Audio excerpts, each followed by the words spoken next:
Welcome to Healthcare IT Today. I'm John Lynn, together with my colleague and friend Colin. The world of technology and healthcare are ever-changing in new and novel ways, and that's why we love this stuff. So join us as we discuss the latest healthcare and health IT news, meshed together in new ways, which help generate ideas and new perspectives. Plus, we'll have a little fun along the way. Today, we're going to be introducing a new format called Big Deal, Little Deal, No Deal, looking at a number of different topics and discussing if they're a big deal or not. And be sure to follow the show on social media at the hashtag HITSM and our personal accounts at TechEye and at Colin_Hung. Plus, check out our 18 years of health IT content at healthcareittoday.com. You know, I stole this from sports radio. This is Big Deal, Little Deal. That's where we get our best inspiration, huh? Why not? Why not? This is not just for the record. This is not inspired by Deal or No Deal, which is copyrighted, and we don't have any suitcases to open, and there's no banker. So just clarify that. I wonder if people would want. Could we tweak that? That's interesting. We could tweak that format. We'll think about that for the next episode. But yeah, this is going to be exciting. Digging into some interesting statistics today and some interesting headlines. And I'm interested to hear what you think of some of these things, whether they are not a big deal. And we have a special question for the fourth one today. So, nice. All right, let's hop right to it, John. Is it a big deal, little deal, or no deal that 190 million patients use MyChart with 5 billion logins each year into Epic MyChart? This coming, of course, from your Epic Stats article that you published on Healthcare IT Today. So what are your thoughts there? It's a hard one, right? Because 190 million patients use MyChart. There's 300 million in the US. Granted, they have some international, right? So, you have to add that in as well. 5 billion logins, right? Like, that's a lot of logins. But here's the challenge. It's twofold. One is MyChart only has some of the info. It doesn't have everything. So that diminishes some of the return a little bit. And then the second one is that, okay, it's 5 billion logins, but should it be 100 billion, right? Like, that's the real question that I'm not sure we know the answer to, right? It's like, so I guess I would say it's a little deal, maybe, that's like, wow, okay, people are using MyChart. You can't argue with that number, and that they're getting access to a lot of data and info, and that's good. That's a good trend, that patients actually care enough to log in and get their data, schedule appointments, do other things like that. But I'd say it would be a big deal if we knew how many should be logging in, because 190 million patients, my math is slow, but that's not very many logins per patient when you look at it. And then, certainly there's the aggressive users that are probably at hundreds of logins that make it even smaller. So I don't know. I mean, it's big numbers, but it's really saying Epic's really big as much as it is saying that, like, hey, this is a huge deal. Interesting. I mean, I am actually going to put this in the big deal category. And I say that only for two reasons. One, MyChart hasn't been around as long as Epic's been around, right? So MyChart's a fairly recent, and I use that loosely. It's fairly recent. Years or so. Right, yeah. And so to get to 190 million patients in that short of a time for what essentially is a very B2B, very specifically focused portal, that's impressive. Like, we're not talking about a social media platform. We're not talking about anything like that. So to get that many users, I would, like, just the comparison, I'm going, that's pretty dang successful, right? Now, you could argue they're forced to. You could argue that's the only way. There's sort of more incentive to log into this than there is maybe to log into TikTok every day. Although some probably would argue with that. I was gonna say, I'd argue the opposite. It's not fun. Like, we're not going to MyChart if we want to, right? Like, no, and on top of that, 5 billion logins each year. I mean, that's again a very gargantuan number. Now, we know it's because Epic is that large. They own such a big part of the market.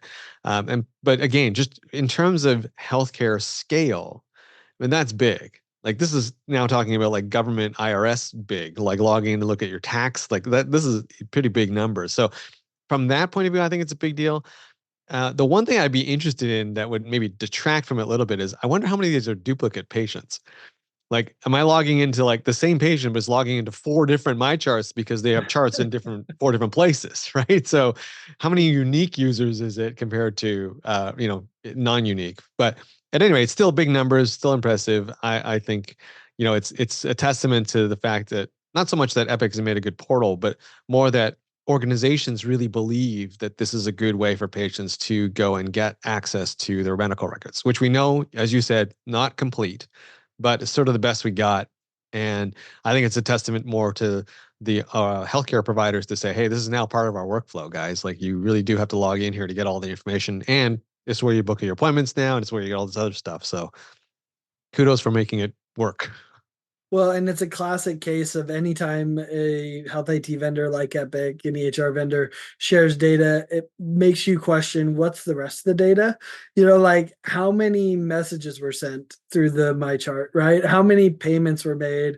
How many appointments were scheduled, right? Like of those 5 billion logins, how many did something meaningful once they logged in? How many records were downloaded? How many, whatever. Like that, those are probably the more meaningful numbers, in startup world, they call it vanity metrics.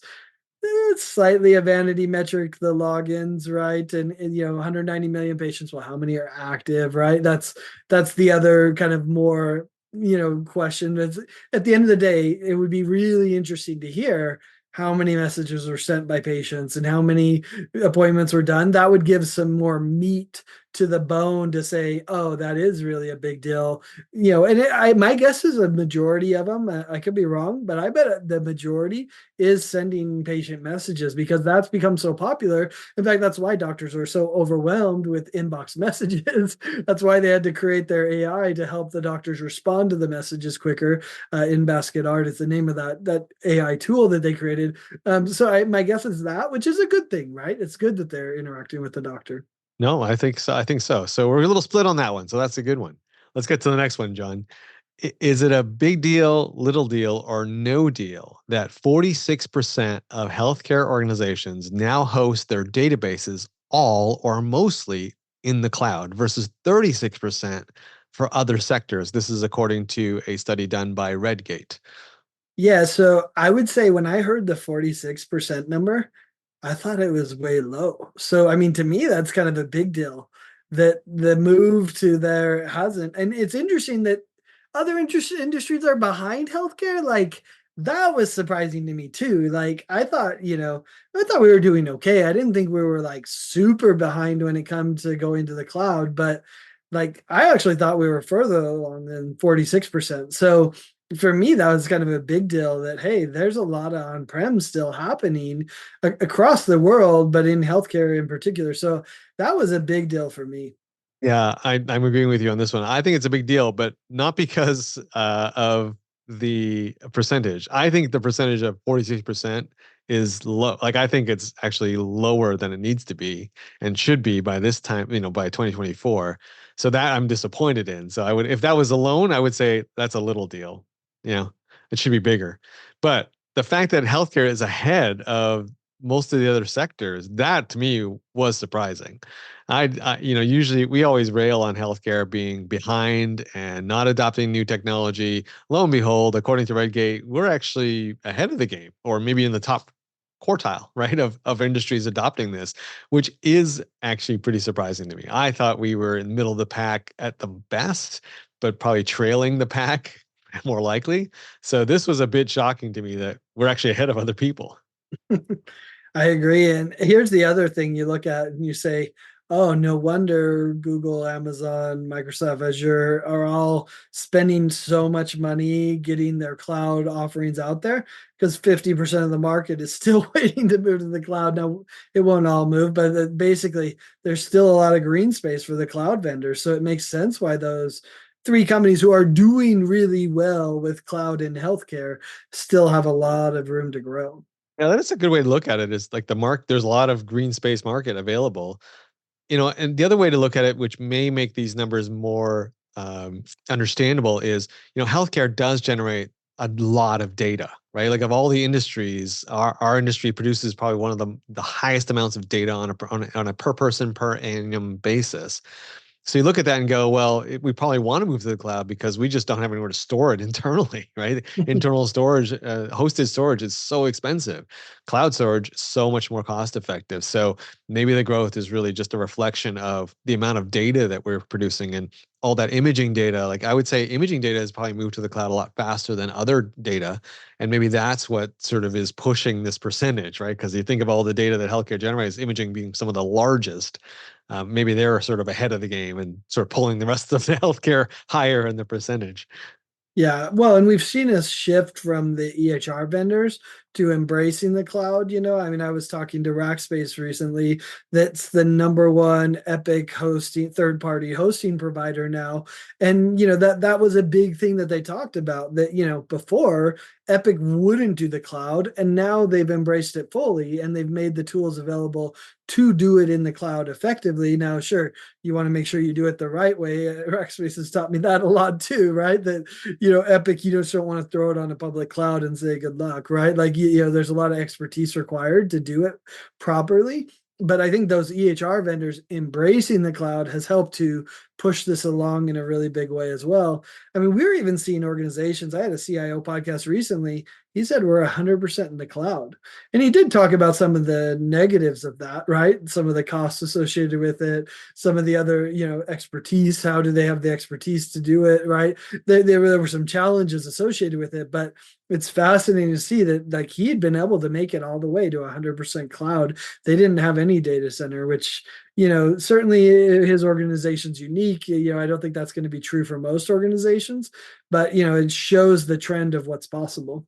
Yeah. I mean, but to our earlier points, it's like, why isn't it higher? Right? Like you think about it, like for all these big reasons, the fact that healthcare is so expensive, they're always looking for cost efficiencies, that, there are a lot of areas of healthcare that are not clinical that could be moved, right? Like payroll and all these other things. You would think that healthcare would be embracing cloud a lot faster than other industries. I mean, because we've largely solved the HIPAA problem, right? Like it's been years since we've talked about privacy issues, at least in terms of having something stored not hosted, right? I think we've all come to terms with it. That's no longer the blocker. So I still kind of go back to that, going, yeah, I'm with you in that number should be a lot higher. And I'm surprised that there's so much green space, but it'll be interesting to see what this number grows to in the next few years, because maybe are we sort of at that hockey stick side, where it's just going to accelerate from here on end. I mean, there probably is one answer to that, which is the cost of a data center. So many of them, invested millions, hundreds of millions of dollars into their own data center, building it. Data centers aren't cheap, right? You have to have the cooling, you have to have the electricity, you have to have the fire suppression systems, et cetera, right? Like, so when you invest that much money into a data center, it's tough to just say, okay, let's just move it to the cloud after you've made that investment. So it takes time to kind of reel off that investment that you've made. So I think that's probably why some of them are still sitting there. It's like, hey, we already made the capital investment, so we got to play this out. But yeah, eventually we'll get there. No, that's a good point. Like we're getting to that point where some of those data centers are reaching end of life, or now it's becoming too expensive to maintain or upgrade, right, to the new standards. And so they're finally looking at that equation, going, okay, you know what? Let's bite the bullet. Maybe those people aren't there anymore, right? It's no longer the what's that? The not the pink elephant, right? It's no longer the prize project for somebody anymore. There's none of that, and so they're able to make that tough decision to, like, okay, let's deprecate our own hosted center. Let's go to the cloud. Good point. Hey, if you're just tuning in, you're listening to Healthcare IT Today with John Lynn and Colin Hung. Today we're talking about big deal, little deal, or no deal. All right, let's get to this third one. This one's kind of interesting, John. Big deal, little deal, or no deal that a larger percentage of payers accepted fax submissions in 2024 versus 2023, and that 15% more payers returned prior auth determinations via fax in 2024 versus 2023, according to an Infinitus Systems report that was studying the trends in prior auth. I mean, what a study on prior auth, right? We know that prior auth's a problem. We've talked about this before. It's the bane of every doctor's existence. So is it surprising that healthcare organizations, payers, are doing a larger percentage of prior auth communication using fax submissions, man, I mean, the big deal is that it's going up, right? Like that is where it's a big deal that like we haven't given a better option to payers and that payers haven't embraced a better option to be able to communicate with providers. And I've said this before, I'll say it until fax disappears, which is fax has compelling reasons. We know the fax number of every healthcare organization, and we know the standard that we can send the data that everyone accepts, right? Like those are the two golden eggs of fax, right? If we could replicate that, I'm pretty sure payers would use something else. It'll be interesting to see what Epic's doing with some of their prior auth, work with payers. Could that impact some of this? But the fact that they still go back to and say, let's do a fax. It's a big deal and it's sad, right? Like that is sad that we're still embracing it the way we do. I understand why it's the case, but man, this is a sad state for healthcare. Yeah, I gotta be honest. I don't know what to make of this one. I think from a fax perspective, it's a big deal. It's a big deal that fax actually grew in a certain sector of healthcare versus shrank because we've all been hearing about, fax is slowly declining. Here we are. There's, a statistic saying actually it increased and by a significant amount, like double-digit percentages here, not like, by singles. But to your point, you know, prior auth is just it's an area where just like we all kind of sigh when we talk about it, right? It's like, oh, prior auth, right? Like, so to me, it's like, it's a little deal because we should really be rethinking that whole area anyway, right? So is this really going to be a big deal, a year or two from now when we finally get around to fixing what this whole prior auth was meant to do? Because every person I talk to and from every stakeholder in the prior auth is going, this is not really achieving what it set out to achieve.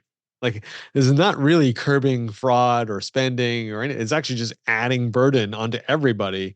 And are we really making a difference? And no study yet or anybody has been able to show that it's really making the impact that it was supposed to have when this was introduced. So I believe that this is just not going to be a big deal because we're going to be talking about the new prior auth 2.0 in not too much longer. So what you said to me is a big deal. You think within 1 to 2 years, prior auth is gonna not be solved, but be improved so much that this stat's gonna change? Like that feels like a big deal to me. I don't have that confidence that prior auth gonna evolve that quickly. Maybe if you'd said 5 years, I could take it in. I might take 10 though. I'm taking the over on 5. I'm definitely taking the over on 2. But you think it's gonna be that quick? I just think that someone's going to wake up and go, guys, this is completely broken. And no one like there doesn't seem to be any one of the stakeholders going, I want to keep it. Like I think everyone would go, if someone can come up with a better alternative, like let's go. Like I don't think anyone, unlike other systems where there was always one party who was like, no, this is good for me, so let's keep it. I haven't heard that about prior auth, which leads me to believe if somebody can come up with something credible and alternative to it that achieves the goal that originally set out to be, which is preventing fraud and reducing costs and all those, preventing unnecessary care, all those things, I think there would be more movement to move towards that new thing than this one. Now, you could argue, is that going to solve it? Maybe not, but yeah, I'm pretty optimistic on this one, that it could change relatively quickly.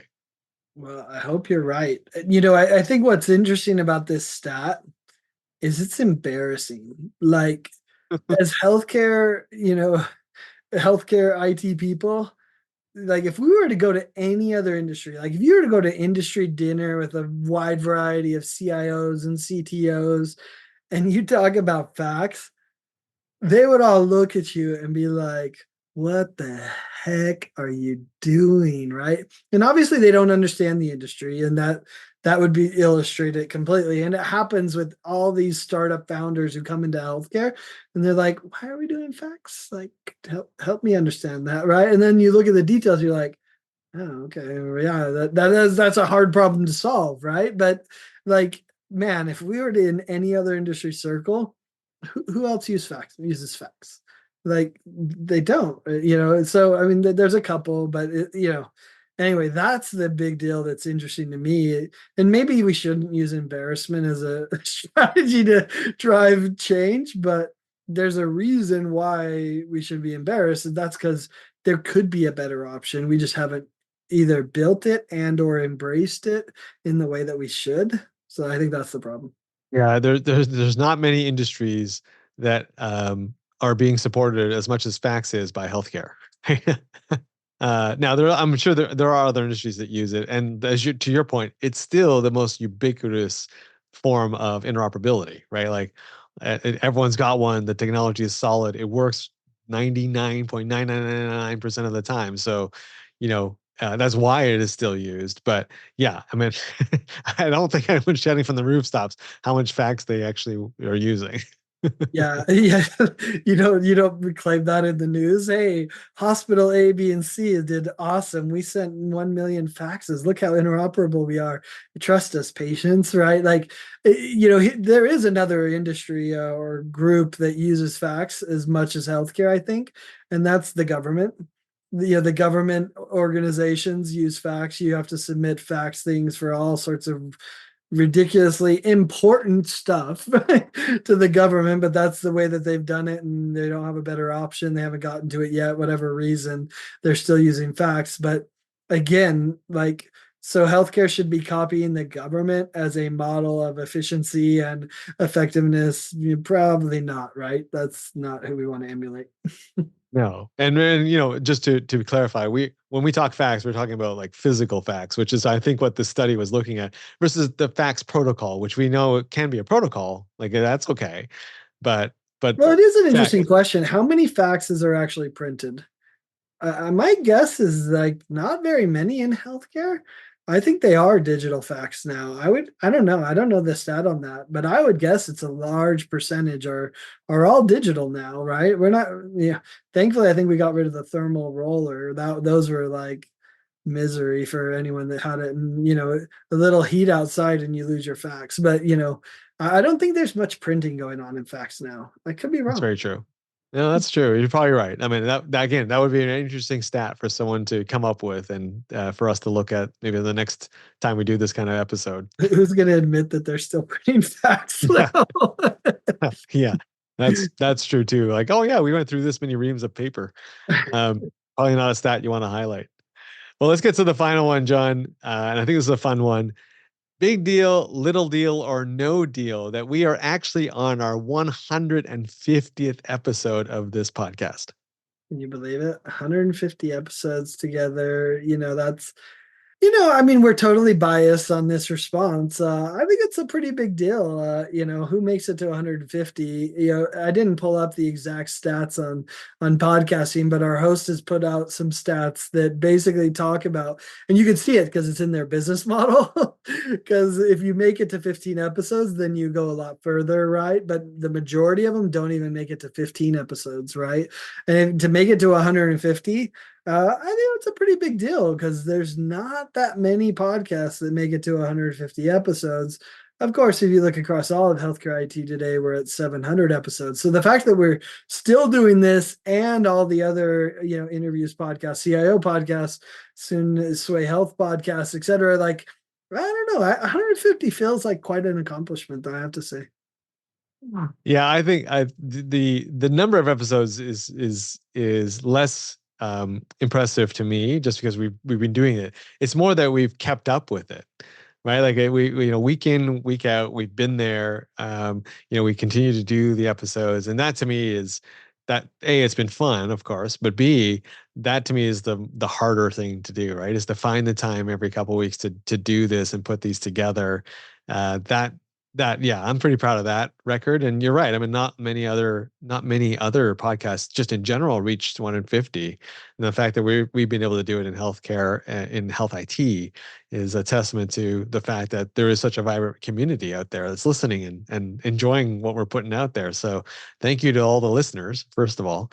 But yeah, it's been fun. And I know we weren't doing a retrospective, but I think part of the reason why it's been so fun is that we kind of mix up. It's not always just you and I just riffing on the latest headlines. It's, we throw some of these kinds of big deal, no deal. We've done the ones is, are you buying or selling? And we've done ones where it's just random questions and just, I think that's kind of added to that and helped us get through some of the more grinding times, is that we could do some fun episodes. So yeah, Yeah. it's been a great ride. You're right. I think the big deals are that we've published every 2 weeks and never missed. That's a pretty big deal, right? And shout out to Healthcare Now Radio that syndicates this initially, right, on their radio station. I think that pushed us to do that, right? So, that's a big deal. The second big deal is that we still have stuff to talk about. Like I don't think we're still not scraping the bottom of the barrel for what to talk about. So the industry is moving so quickly. And then the third is that we still get so many people who download it, right? We're getting thousands of people that are still listening to the episodes and appreciate it. So you're right. I think it is a big shout out to the listeners that they appreciate what we do, and that, we hopefully are making their lives better and improving their understanding of what's happening in health IT. We're pretty blessed to be able to go to so many conferences and to talk to so many interesting people that allows us to be able to do episodes like this, that we can share the insights and perspectives from the work we do. So that is really a blessing, and I appreciate all the listeners for supporting it. Well, yeah, and thank you to anyone who's listening to this while working out or like walking or in their car, or hey, even if you're listening to this to help yourself fall asleep, we're good with that. Yeah, let us Thank you. know on social media. I want to hear how do you listen to the Healthcare IT Today episodes? Yeah, yeah, but actually it would be fun. And then thank you to all of you who come up to us and at the shows and say, that you're a listener. We do appreciate that. We don't mind that at all. And hey, if you've got ideas for upcoming episodes, we always appreciate that as well. So thank you to all of you who tuned into this episode of Healthcare IT Today, and for all 150 episodes of Healthcare IT Today. You can always find more details about our show by checking out the programs page on healthcarenowradio.com. And please share your voice and engage with the community at healthcareittoday.com and on social media using the hashtag HITSM. I'm Colin Hung, along with my friend and Health IT collaborator, John Lynn. Thanks for listening, and have a great week.